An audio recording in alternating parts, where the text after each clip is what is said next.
Sa karagdagang pa nating balita, pinadeport na ang dalawang Japanese national na umano'y miyembro ng Luffy Gang.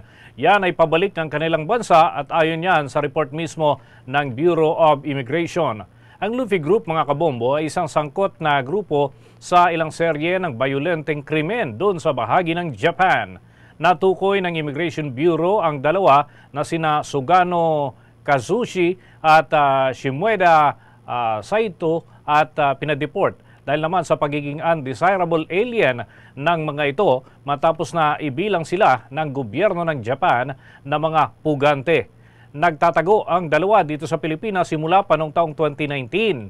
Ayon nga sa Immigration Bureau, nagtatrabaho ang mga ito bilang scam callers para naman sa isang criminal group na nang bibiktima ng iba pang Japanese nationals.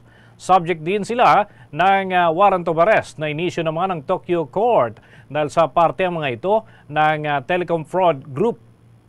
Matatandaan na noong Pebrero, una nang pinadeport ang mastermind ng Luffy Gang na si Yuki Watanabe.